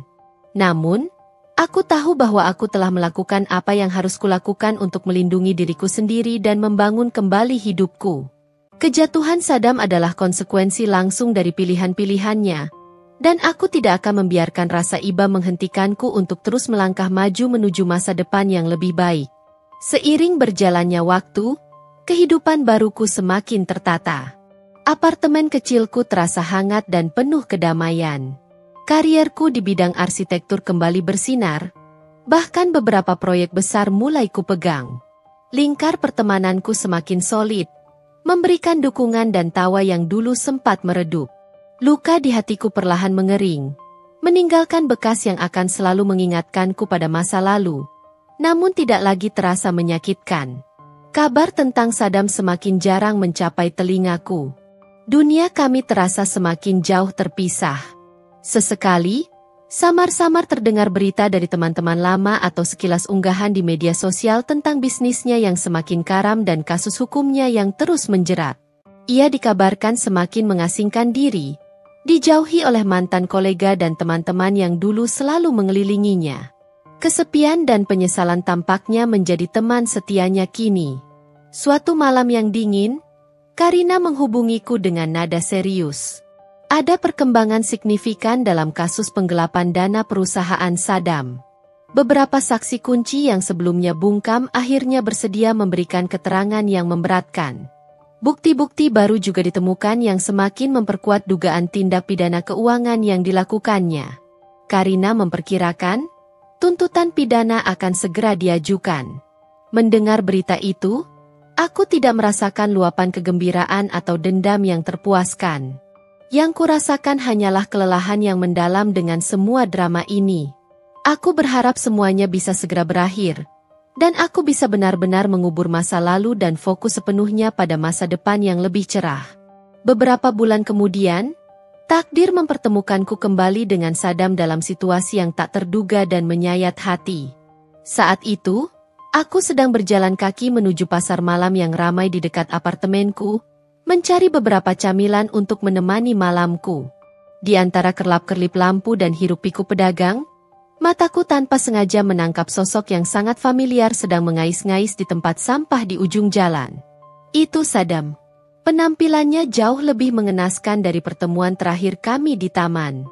Pakaiannya compang-camping dan kotor, rambutnya kusut masai, dan tubuhnya terlihat kurus dan lemah. Ia tampak seperti bayangan dari pria yang pernah kukenal. Laki-laki yang dulu selalu tampil rapi dan berwibawa. Pemandangan itu menusuk hatiku. Sebuah realitas pahit yang lebih mengerikan dari yang pernah kubayangkan. Rencanaku untuk membuatnya jatuh melarat seolah terwujud di luar kendaliku, mencapai titik yang tidak pernah kuinginkan. Dengan langkah ragu, aku menghampirinya perlahan. Saddam? Sapaku lagi, kali ini dengan nada yang lebih lembut dan penuh kehati-hatian. Ia menoleh dengan gerakan lambat, dan matanya menunjukkan rasa malu dan keputusasaan yang begitu dalam hingga membuatku tertegun. Ia mencoba menyembunyikan tangannya yang sedang memungut sisa makanan dari dalam tempat sampah. "Pergilah," katanya lirih. Suaranya serak dan hampir tidak terdengar. "Jangan lihat aku seperti ini. Aku bukan siapa-siapa lagi." Aku tidak beranjak. Ada dorongan kuat dalam diriku untuk tetap di sana. Aku duduk di dekatnya, di atas trotoar yang dingin dan kotor. "Apa yang terjadi padamu, Saddam? Bagaimana kamu bisa sampai seperti ini?" Ia terdiam beberapa saat, tampak berjuang dengan air mata yang tertahan. Akhirnya, dengan suara pelan dan putus asa, ia mulai bercerita. Setelah kehilangan segalanya, bisnis, rumah, reputasi, dan semua orang yang pernah ada di sekitarnya, ia tidak punya tempat tujuan. Keluarganya pun meninggalkannya karena malu dan marah atas perbuatannya. Ia tidak punya uang, tidak punya pekerjaan, dan tidak punya tempat berteduh. Malam-malamnya ia habiskan di jalanan, mencari sisa makanan untuk bertahan hidup. Mendengar kisahnya, hatiku terasa teriris oleh rasa iba yang tak tertahankan. Meskipun ia telah menyakitiku begitu dalam, melihatnya dalam kondisi serendah ini tetap menimbulkan gejolak emosi yang kuat. Aku tidak pernah benar-benar menginginkannya menjadi seorang gelandangan, hidup dalam kemiskinan dan kehinaan. Aku hanya ingin ia merasakan konsekuensi dari perbuatannya, bukan kehancuran total seperti ini. Dengan tangan gemetar, aku mengeluarkan semua uang tunai yang ada di dompetku dan memberikannya padanya. Jumlahnya tidak banyak, namun kuharap bisa membantunya untuk sementara. Ini mungkin bisa membantumu untuk mencari makan atau tempat berteduh malam ini. Saddam menatap uang itu dengan tatapan kosong, air mata mulai mengalir di pipinya yang kotor. Aku tidak pantas menerima ini darimu. Setelah semua yang telah kulakukan, anggap saja ini sebagai rasa kemanusiaan, jawabku pelan, berusaha menahan air mataku sendiri. Semoga kamu bisa menemukan jalan keluar dari semua ini. Mungkin ada tempat penampungan atau bantuan sosial yang bisa kamu cari. Aku tidak tahu apakah uang itu akan benar-benar membantunya, atau apakah ia akan mencari bantuan seperti yang kusarankan. Namun, aku merasa perlu melakukan sesuatu, sekecil apapun itu. Aku tidak bisa begitu saja meninggalkannya dalam kondisi yang begitu menyedihkan. Setelah memberikan uang itu, aku berpamitan dengan berat hati dan berjalan menjauh. Meninggalkan Saddam yang masih duduk termenung di trotoar, terjebak dalam pusaran penyesalan dan kehilangan yang tampak tak berujung. Aku tidak tahu apa yang akan terjadi padanya di masa depan. Namun, aku berharap di lubuk hatiku yang paling dalam, ia bisa menemukan secercah harapan untuk memperbaiki hidupnya. Meskipun perjalanan itu pasti akan sangat panjang dan penuh kesulitan. Aku sendiri harus kembali fokus pada hidupku, mencoba untuk benar-benar mengikhlaskan masa lalu yang kelam dan menatap masa depan dengan hati yang lebih ringan, membawa bersamaku pelajaran tentang pengkhianatan, keadilan, dan batas-batas kemanusiaan. Setelah pertemuan malam itu di pasar malam, bayangan Saddam yang kurus, kotor, dan penuh keputusasaan terus menghantuiku dalam tidur dan keseharianku. Meskipun aku berusaha keras untuk mengalihkan pikiranku pada proyek-proyek arsitektur yang menantang dan kehangatan persahabatan yang kembali kurasakan, rasa iba yang samar dan pertanyaan-pertanyaan tak terjawab tentang keadaannya seringkali menyelinap masuk ke dalam benakku seperti kabut tipis di pagi hari. Aku mencoba mencari informasi tentang keberadaannya melalui beberapa teman lama yang mungkin masih memiliki kontak dengannya. Namun semua usahaku nihil. Saddam seolah telah menarik diri sepenuhnya dari dunia yang pernah kami bagi bersama, menghilang tanpa jejak seperti batu yang tenggelam di lautan yang dalam. Proses hukum atas kasus penggelapan dana perusahaan Saddam terus bergulir dengan lambat namun pasti. Karina, dengan ketelitian dan keahliannya, terus mengawasi setiap perkembangan. Ia memberitahuku bahwa tuntutan pidana telah resmi diajukan oleh pihak kejaksaan, dan kemungkinan besar Saddam akan segera dihadapkan pada persidangan yang sesungguhnya. Aku diminta untuk memberikan kesaksian di pengadilan, sebuah tugas yang kulakukan dengan berat hati. Di ruang sidang yang dingin dan formal, aku menceritakan semua yang kuketahui tentang kondisi keuangan perusahaan selama pernikahan kami dan pengeluaran-pengeluaran mencurigakan yang pernah kutemukan, berusaha untuk tetap tenang dan objektif, tanpa sedikit pun bumbu dendam atau kebencian dalam nada bicaraku. Tujuanku saat itu hanyalah satu. Keadilan harus ditegakkan, bukan untuk membalas dendam, tetapi untuk menutup lembaran kelam ini secara hukum. Beberapa minggu berlalu setelah kesaksianku di pengadilan. Kehidupanku mulai kembali ke ritme yang normal. Aku menikmati setiap kebebasan dan kemandirian yang kuraih dengan susah payah. Namun, suatu pagi, Karina menghubungiku dengan nada suara yang berbeda dari biasanya. Ada kehati-hatian dan sedikit keterkejutan di sana. Ia memberitahuku kabar yang sangat mengejutkan. Saddam ditemukan dalam kondisi sakit parah dan terlantar di jalanan oleh tim relawan sosial yang sedang melakukan patroli malam. Ia segera dilarikan ke rumah sakit terdekat. Kondisinya sangat lemah, tubuhnya kurus kering, dan ia membutuhkan perawatan intensif karena berbagai komplikasi kesehatan. Mendengar berita itu, aku merasakan gelombang kejutan yang kuat menghantamku. Meskipun ia telah menyakitiku begitu dalam, aku tidak pernah benar-benar menginginkannya berakhir seperti ini, hidup dalam kehinaan dan kesakitan di jalanan. Sebuah perasaan bersalah yang samar-samar mulai menyelimuti hatiku, meskipun aku tahu secara logika bahwa semua ini adalah akibat dari perbuatannya sendiri.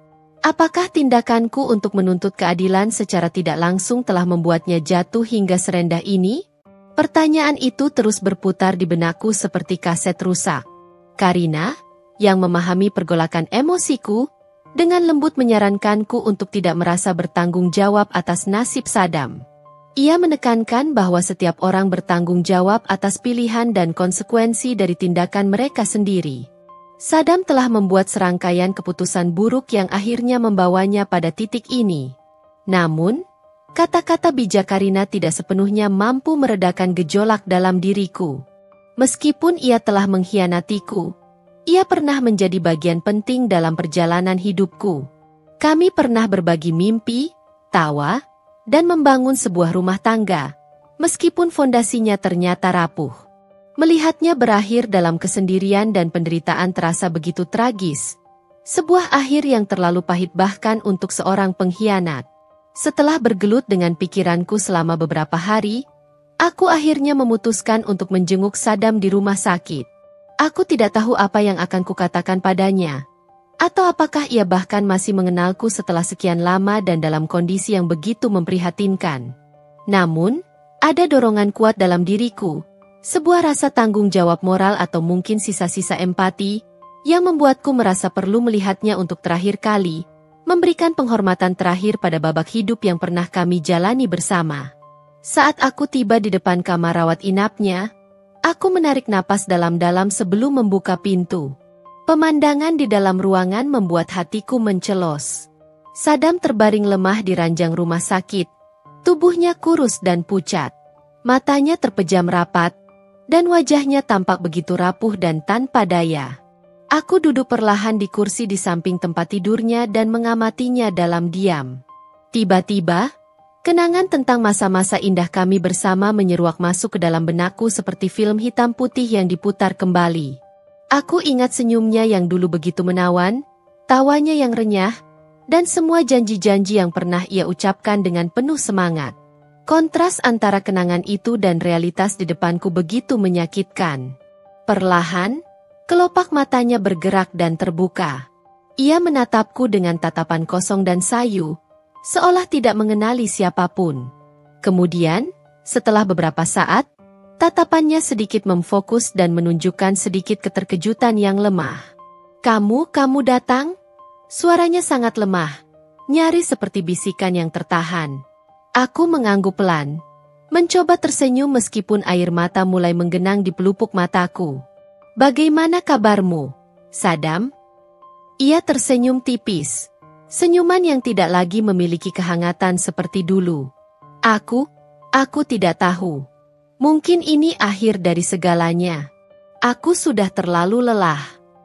Kami terdiam beberapa saat, hanya suara monitor jantung yang berdetak lemah yang mengisi keheningan ruangan. Aku tidak tahu harus berkata apa. Kata-kata terasa hambar dan tidak berarti di hadapan kenyataan yang begitu pahit. Tiba-tiba, ia membuka suara lagi, dengan nada yang lebih jelas meskipun masih sangat lemah. Terima kasih, katanya, menatapku dengan tatapan yang tampak lebih fokus. Terima kasih untuk semuanya. Untuk semua waktu yang pernah kita lalui bersama dan maafkan aku. Maafkan semua kebodohan dan kesalahanku. Air mata akhirnya mengalir deras di pipiku, tidak lagi bisa kutahan. Semua emosi yang selama ini kupendam, rasa sakit, kekecewaan, dan bahkan sisa-sisa cinta yang pernah ada, bercampur menjadi satu. Aku memaafkanmu, Saddam. Bisikku lirih, suaraku tercekat oleh isak tangis. Aku sudah lama memaafkanmu. Setelah itu, kami hanya berdiam diri dalam keheningan yang penuh makna. Aku menggenggam tangannya yang terasa sangat dingin dan lemah, mencoba menyalurkan sedikit kehangatan. Aku tidak tahu berapa lama aku duduk di sana di samping tempat tidurnya. Yang ku tahu, aku merasakan ada beban berat yang perlahan terangkat dari hatiku, sebuah rasa lega yang bercampur dengan kesedihan yang mendalam. Beberapa hari kemudian, Karina menghubungiku dengan suara yang lembut namun penuh duka. Saddam telah meninggal dunia. Aku merasakan kesedihan yang tulus, meskipun aku tahu bahwa ia telah lama menderita, baik secara fisik maupun emosional. Kematiannya menandai akhir dari sebuah babak kelam dalam hidupku, sebuah babak yang penuh dengan pengkhianatan dan rasa sakit, namun juga mengajarkanku banyak hal tentang kepercayaan, kekuatan untuk bangkit, dan pentingnya mengulurkan tangan pengampunan. Kematian Saddam menjadi penutup yang definitif dari masa lalu yang kelam itu. Aku belajar banyak dari pengalaman pahit ini tentang betapa rapuhnya kepercayaan, betapa dalamnya luka pengkhianatan, dan betapa pentingnya proses memaafkan, bukan hanya untuk orang lain, tetapi juga untuk diriku sendiri. Aku memutuskan untuk tidak lagi terperangkap dalam bayangan masa lalu yang menyakitkan. Aku akan fokus sepenuhnya pada masa depanku, membangun hidup yang lebih baik, lebih bermakna, dan dipenuhi dengan cinta dan kebahagiaan yang tulus. Aku akan mengenang Saddam sebagai bagian dari masa laluku, sebuah pelajaran pahit yang telah membawaku menjadi wanita yang lebih kuat, lebih bijaksana, dan lebih berempati. Aku akan membawa bersamaku kenangan tentang cinta yang pernah ada, rasa sakit yang pernah kurasakan, dan kekuatan untuk akhirnya melepaskan dan melangkah maju menuju masa depan yang penuh harapan. Setelah kepergian Saddam dari dunia ini, ada kekosongan yang menganga di dalam diriku, sebuah ruang sunyi yang berbeda dari kesepian yang pernah kurasakan saat ia berselingkuh. Ini adalah ruang refleksi, tempat di mana aku bisa meninjau kembali semua serpihan kehidupan yang pernah kami rajut bersama, kemudian hancur berkeping-keping. Aku merenungkan perjalanan pernikahan kami, dari janji-janji manis di awal hingga pengkhianatan yang menghancurkan fondasinya, dan akhirnya, akhir hidup Saddam yang begitu tragis dan menyedihkan. Aku menyadari bahwa pada suatu titik, dendam dan keinginan untuk melihat Saddam menderita telah mencengkeram hatiku dengan kuat. Namun, menyaksikan kehancurannya hingga akhir hayatnya tidak memberikan kepuasan yang pernah kubayangkan. Yang kurasakan justru kelelahan emosional yang mendalam dan kesadaran pahit bahwa hidup ini terlalu singkat dan berharga untuk dihabiskan dalam lingkaran kebencian dan keinginan untuk membalas dendam.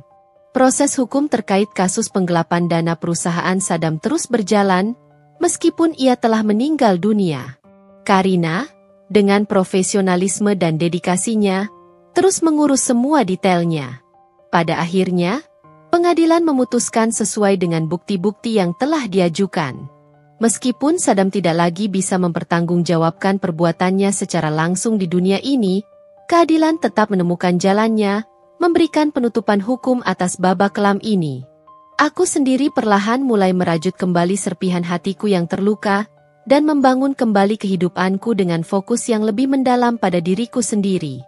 Aku kembali menekuni hobiku yang sempat terlupakan, menghabiskan waktu berjam-jam dengan kanvas dan cat, serta larut dalam dunia fiksi yang menenangkan. Aku juga mempererat hubunganku dengan teman-teman dan keluarga yang selalu menjadi pilar pendukungku selama masa-masa sulit. Karierku sebagai arsitek terus berkembang pesat, dan aku mendapatkan kesempatan untuk menangani proyek-proyek yang semakin menantang dan memberikan kepuasan kreatif yang mendalam. Dalam perjalanan pemulihanku, aku belajar untuk memaafkan. Memaafkan Saddam atas semua kebohongan dan pengkhianatannya, dan yang tak kalah penting, memaafkan diriku sendiri karena pernah begitu naif dan memberikan kepercayaan yang salah kepada orang yang salah. Memaafkan bukanlah tindakan melupakan, tetapi lebih kepada melepaskan beban emosional yang selama ini membelenggu jiwaku, membebaskan diriku dari rantai masa lalu yang menyakitkan. Suatu hari yang cerah, takdir mempertemukanku dengan seorang pria yang berbeda dari siapapun yang pernah ku kenal sebelumnya. Namanya Arya. Dan ia hadir dalam hidupku dengan kejujuran, keterbukaan, dan ketulusan yang menyegarkan. Ia menghargaiku apa adanya, dengan segala kekuatan dan kelemahanku. Kami membangun hubungan perlahan, langkah demi langkah, berlandaskan kepercayaan yang kokoh dan rasa saling menghormati yang mendalam. Bersamanya, aku kembali merasakan kehangatan cinta yang sesungguhnya, cinta yang tidak didasari oleh kepalsuan atau manipulasi. Aku tidak pernah sepenuhnya melupakan masa lalu dan kenangan tentang Saddam. Namun aku tidak lagi membiarkannya mendefinisikan siapa diriku atau membayangi masa depanku. Pengalaman pahit itu telah menempa diriku menjadi wanita yang lebih kuat, lebih bijaksana, dan lebih berhati-hati dalam memilih jalan hidup dan orang-orang yang kubiarkan masuk ke dalam hatiku. Aku belajar untuk lebih menghargai diriku sendiri dan menetapkan batasan yang jelas dalam hubungan. Kehidupan terus berjalan, membawa bersamanya babak-babak baru yang penuh harapan.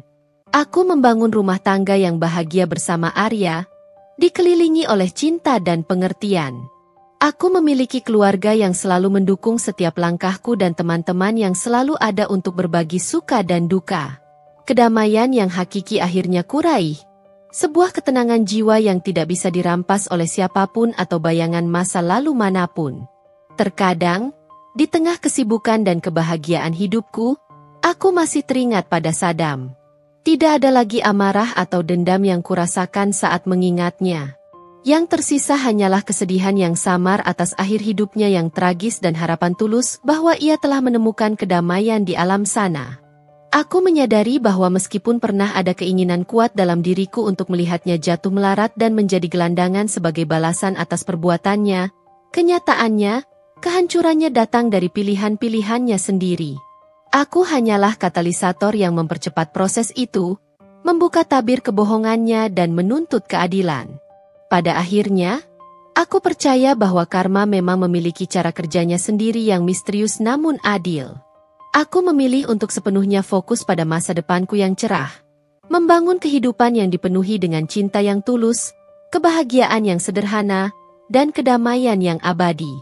Aku telah berhasil melewati badai kehidupan yang hebat, dan kini aku berdiri tegak, lebih kuat, lebih bijaksana, dan lebih menghargai setiap momen yang diberikan. Lembaran baru dalam buku hidupku telah kubuka, dan aku siap menulis kisah selanjutnya dengan tinta harapan, cinta, dan kebahagiaan yang tak terhapuskan. Masa lalu adalah pelajaran berharga, dan masa depan adalah kanvas kosong yang siap kulukis dengan warna-warna cerah kehidupanku yang baru.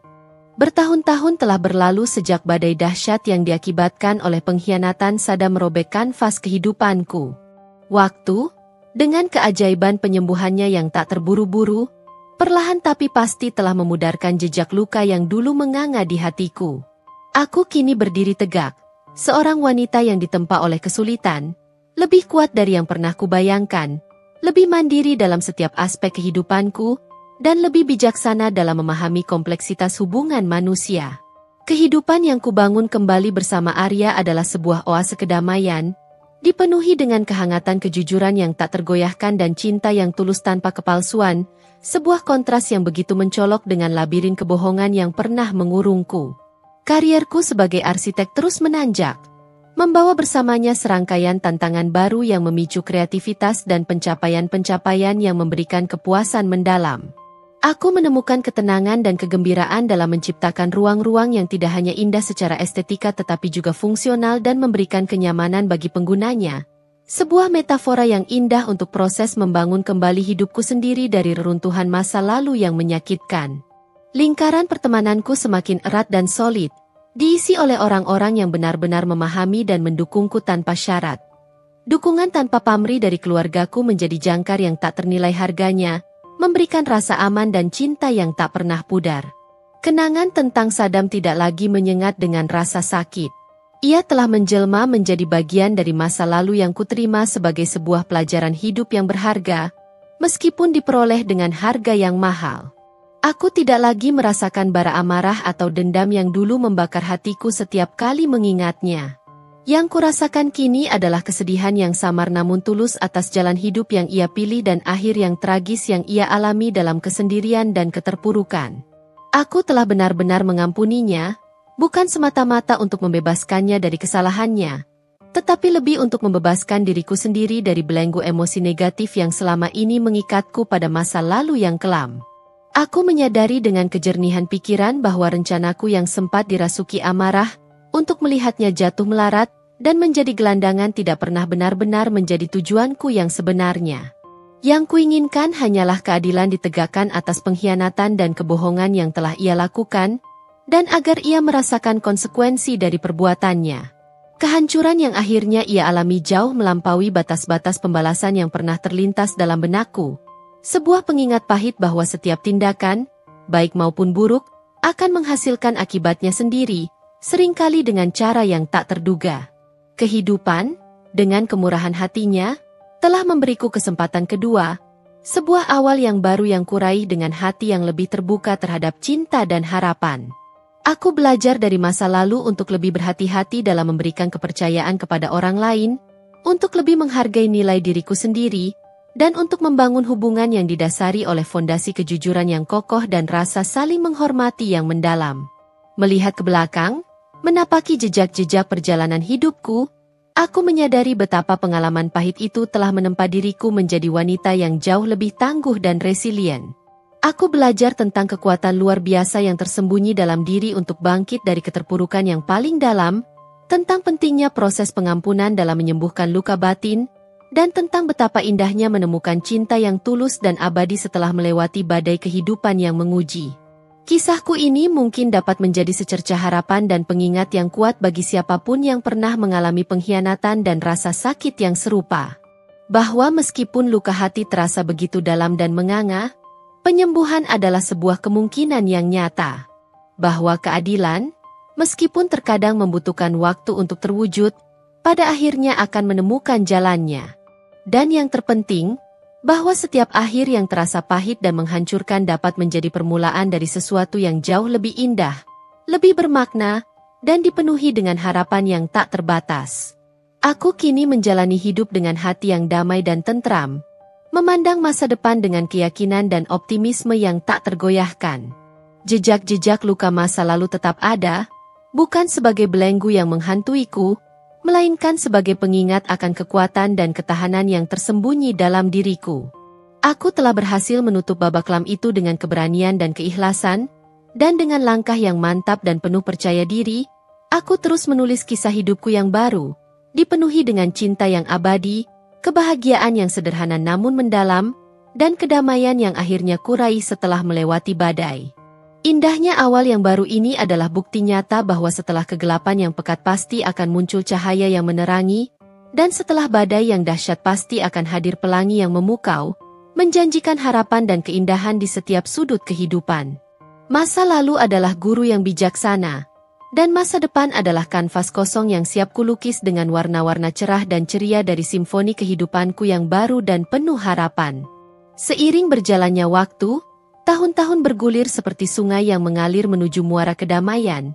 Kehidupanku bersama Arya tumbuh semakin kokoh dan berakar dalam fondasi cinta, kepercayaan, dan pengertian yang mendalam. Rumah yang kami bangun bersama bukan sekadar tempat berlindung, melainkan sebuah ruang sakral yang dipenuhi dengan tawa riang yang menggema di setiap sudutnya, kehangatan pelukan yang menenangkan jiwa, dan rasa saling menghargai yang semakin subur seiring dengan bertambahnya usia hubungan kami. Aku merasa dianugerahi kebahagiaan yang tulus, sebuah oase kedamaian yang kurai setelah melewati gurun pengkhianatan dan badai emosi yang begitu dahsyat. Karierku di bidang arsitektur terus menanjak, melampaui ekspektasiku yang paling liar. Aku tidak hanya merancang bangunan-bangunan megah dan indah secara estetika, tetapi juga mendapatkan kesempatan langka untuk terlibat dalam proyek-proyek yang memiliki dampak sosial yang signifikan, mewujudkan visi ruang yang tidak hanya memanjakan mata tetapi juga memberikan manfaat nyata bagi komunitas yang membutuhkan. Aku menemukan makna yang lebih dalam setiap garis rancangan dan setiap material yang kupilih, melampaui batasan sekadar fungsi dan estetika, menyentuh esensi kemanusiaan dan memberikan kontribusi positif bagi dunia di sekitarku. Meskipun bayangan masa lalu bersama Saddam terasa semakin samar dan jauh, seperti lukisan tua yang warnanya mulai memudar, kenangan tentangnya sesekali masih menyapa benakku dalam keheningan malam atau di tengah lamunan siang hari. Aku tidak lagi mengingatnya dengan sengatan amarah yang dulu membakar hati, atau dengan kesedihan mendalam yang pernah melumpuhkan jiwaku, melainkan dengan rasa hampa yang netral dan sedikit rasa kasihan yang tulus atas jalan hidup yang ia pilih dan akhir tragis yang ia alami dalam kesendirian dan keterpurukan. Aku sering merenungkan betapa rapuhnya jalinan kehidupan dan betapa krusialnya nilai-nilai kejujuran, integritas, dan empati dalam setiap interaksi dan hubungan yang kita bangun. Suatu hari yang penuh inspirasi, Arya dan aku berbagi visi yang sama untuk memberikan kembali kepada masyarakat. Kami memutuskan untuk mewujudkan mimpi kami dengan mendirikan sebuah yayasan yang bergerak di bidang pemberdayaan perempuan. Sebuah wadah yang didedikasikan untuk membantu wanita-wanita yang mengalami situasi sulit, memberikan mereka dukungan emosional, pelatihan keterampilan yang memberdayakan, dan kesempatan untuk membangun kembali kehidupan mereka yang mungkin hancur akibat berbagai macam kesulitan. Pengalaman pahitku di masa lalu menjadi salah satu pendorong utama dan sumber inspirasi untuk mendirikan yayasan ini. Aku memiliki keinginan yang kuat untuk menjadi bagian dari solusi, membantu sesama agar tidak terjerumus dalam jurang rasa sakit dan keputusasaan yang pernah kurasakan begitu dalam. Melalui yayasan ini, aku dipertemukan dengan begitu banyak wanita hebat dengan kisah perjuangan yang unik dan menginspirasi. Aku belajar begitu banyak dari ketahanan jiwa mereka, semangat pantang menyerah mereka, dan kemampuan mereka untuk bangkit kembali dari keterpurukan. Berbagi pengalamanku, memberikan dukungan moral dan praktis, serta menyaksikan mereka tumbuh dan berkembang memberikan rasa hidup dan kepuasan batin yang tak ternilai harganya. Aku menyadari bahwa luka yang pernah kurasakan kini bertransformasi menjadi sumber kekuatan dan empati yang tak terbatas. Aku merenungkan perjalanan hidupku dengan Arya, sebuah hubungan yang tumbuh dari kesederhanaan dan kejujuran, tanpa topeng kepalsuan atau permainan manipulasi. Kami membangun rumah tangga kami di atas fondasi komunikasi yang terbuka, rasa saling menghormati yang mendalam, dan dukungan tanpa syarat dalam setiap langkah yang kami ambil. Bersamanya, aku menemukan kedamaian dan kebahagiaan yang hakiki, sebuah harmoni jiwa yang tidak bisa digoyahkan oleh badai masa lalu. Aku menyadari dengan penuh kesadaran bahwa meskipun masa lalu bersama Sada meninggalkan jejak luka yang tak terhapuskan, ia juga menjadi bagian integral dari perjalanan hidupku yang membentuk diriku menjadi wanita yang berdiri tegak hari ini. Aku belajar tentang pentingnya proses pengampunan dalam membebaskan diri dari belenggu masa lalu, tentang kekuatan luar biasa untuk melepaskan rasa sakit dan dendam, dan tentang betapa indahnya menemukan awal yang baru yang dipenuhi dengan cinta dan harapan. Kehidupan terus mengalir, membawa bersamanya tantangan dan kebahagiaan yang silih berganti. Aku belajar untuk menyambut setiap hari dengan rasa syukur yang mendalam, untuk mencintai dengan tulus tanpa syarat, dan untuk memberikan yang terbaik dalam setiap aspek kehidupanku. Kedamaian yang kuraih kini terasa lebih dalam dan lebih bermakna, karena aku tidak hanya menemukan kebahagiaan untuk diriku sendiri, tetapi juga berusaha untuk berbagi kebahagiaan itu dengan orang lain yang membutuhkan uluran tangan. Masa lalu mungkin meninggalkan jejak yang takkan hilang sepenuhnya, namun ia tidak lagi memiliki kekuatan untuk mendikte arah masa depanku. Aku telah berhasil merajut kembali benang-benang hatiku yang sempat terurai, menabur benih-benih kebaikan di sepanjang jalan kehidupanku, dan menemukan simfoni yang lebih dalam harmoni yang baru. Kehidupan adalah sebuah perjalanan yang penuh dengan liku-liku yang tak terduga, tetapi dengan kekuatan batin, ketahanan jiwa, dan hati yang dipenuhi kasih sayang, kita memiliki kemampuan untuk menemukan keindahan dan kedamaian di setiap babaknya. Dan aku, dengan Arya di sisiku sebagai sahabat dan belahan jiwa, siap untuk menulis bab-bab selanjutnya dalam kisah hidupku dengan tinta harapan yang tak pernah pudar dan cinta yang abadi. Simfoni kehidupanku kini memainkan melodi yang indah dan penuh kedamaian. Sebuah kontras yang menggembirakan dengan disonansi masa lalu yang pernah mengancam untuk menghancurkanku.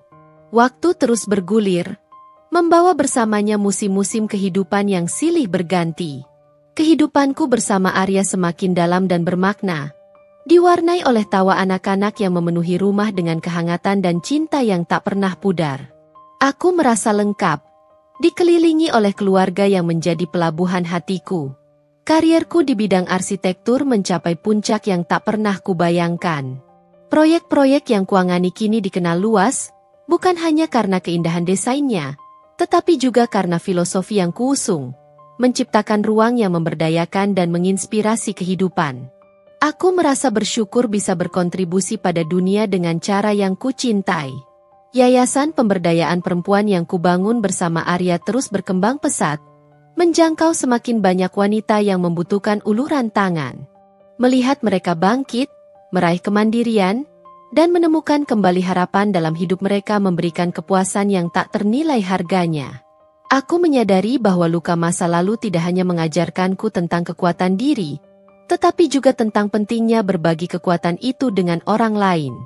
Kenangan tentang Sadam kini hadir sebagai bagian dari sejarah hidupku yang telah kutanggalkan dengan ikhlas.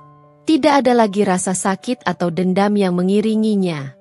Yang tersisa adalah pemahaman yang lebih dalam tentang kerapuhan manusia dan pentingnya memilih jalan kejujuran dan kasih sayang. Aku berharap, di akhir perjalanannya, ia telah menemukan kedamaian. Aku sering merenung tentang perjalanan hidupku. Ada kalanya aku bertanya-tanya, mengapa aku harus melewati lembah pengkhianatan yang begitu gelap? Namun, aku menyadari bahwa setiap pengalaman, baik suka maupun duka, memiliki tujuannya sendiri. Luka masa lalu telah menempa diriku menjadi wanita yang lebih kuat, lebih berempati, dan lebih menghargai setiap kebaikan dalam hidup. Kini, Aku memandang masa depan dengan hati yang penuh harapan dan kedamaian. Aku belajar untuk menikmati setiap momen, untuk mensyukuri setiap berkah, dan untuk terus menabur kebaikan di sepanjang jalan hidupku. Aku mewariskan kepada anak-anakku nilai-nilai tentang kejujuran, integritas, kasih sayang, dan kekuatan untuk bangkit setelah jatuh. Aku ingin mereka tahu bahwa masa lalu tidak harus mendikte masa depan, dan bahwa setiap orang memiliki kemampuan untuk menulis kisah hidupnya sendiri. Kehidupan terus bersemi, menghadirkan warna-warni yang tak terduga. Aku menemukan harmoni dalam setiap langkah, dalam setiap tawa, dalam setiap pelukan. Kisahku adalah bukti bahwa setelah kegelapan pasti ada cahaya, dan bahwa kebahagiaan sejati akan ditemukan oleh mereka yang berani memaafkan dan membuka hati untuk masa depan. Kisah yang telah kita ikuti bersama ini adalah sebuah perjalanan yang mengarungi samudra emosi, dari gelombang kebahagiaan pernikahan yang ideal, terhempas oleh badai pengkhianatan yang tak terduga, hingga akhirnya menemukan pelabuhan kedamaian yang diidamkan. Kita menyaksikan seorang wanita yang menghadapi kenyataan pahit perselingkuhan dan kebohongan yang merobek jalinan kehidupannya, bukan hanya sebagai istri, tetapi juga sebagai seorang individu yang mempercayai dan dicintai. Perjalanan tokoh utama adalah cerminan dari kekuatan tersembunyi yang mungkin tidak kita sadari, hingga dihadapkan pada ujian terberat. Dari keterkejutan yang melumpuhkan dan rasa sakit yang menganga, ia menemukan bara keberanian untuk mengungkap kebenaran yang diselimuti kabut kebohongan. Langkah demi langkah, ia mengumpulkan serpihan-serpihan bukti, merajut kembali benang-benang realitas yang terputus, dan akhirnya berdiri tegak di hadapan pengkhianatan itu sendiri. Keinginan untuk membalas dendam, sebuah reaksi manusiawi yang seringkali muncul dalam luka yang mendalam, sempat menggelayuti benaknya. Namun, seiring dengan berjalannya waktu dan refleksi yang mendalam, ia memilih jalan yang lebih mulia dan membebaskan, pengampunan. Pengampunan bukan berarti melupakan luka atau membenarkan perbuatan salah, melainkan sebuah tindakan pembebasan diri dari belenggu kebencian dan dendam yang hanya akan meracuni jiwa. Kisah ini juga menjadi pengingat yang kuat akan fondasi penting dalam setiap hubungan yang sehat, kejujuran, kepercayaan, dan integritas. Kehancuran yang dialami oleh pernikahan tokoh utama adalah konsekuensi langsung dari pengingkaran nilai-nilai tersebut. Kita melihat betapa kebohongan, sekecil apapun, dapat merusak jalinan kebersamaan dan betapa pengkhianatan dapat menghancurkan hati dan masa depan yang pernah diimpikan bersama. Namun, di tengah kegelapan dan keputusasaan, kisah ini juga memancarkan cahaya harapan. Bahwa setelah melewati badai kehidupan yang paling dahsyat sekalipun, selalu ada kemungkinan untuk menemukan kedamaian yang sejati dan membangun awal yang baru yang lebih indah dan bermakna. Kekuatan untuk bangkit dari keterpurukan, untuk belajar dari kesalahan, dan untuk membuka hati bagi cinta dan kebahagiaan yang baru adalah bukti dari ketahanan jiwa manusia yang luar biasa. Perjalanan tokoh utama mengajarkan kita bahwa akhir yang pahit tidak harus menjadi akhir dari segalanya. Ia bisa menjadi permulaan dari babak baru yang lebih otentik dan memuaskan. Dengan keberanian untuk melepaskan masa lalu, kekuatan untuk memaafkan, dan hati yang terbuka untuk menerima cinta dan kebahagiaan, kita semua memiliki potensi untuk merajut kembali kehidupan yang lebih indah dan bermakna. Kisah ini adalah sebuah ode untuk ketahanan, pengampunan, dan indahnya harapan akan hari esok yang lebih baik.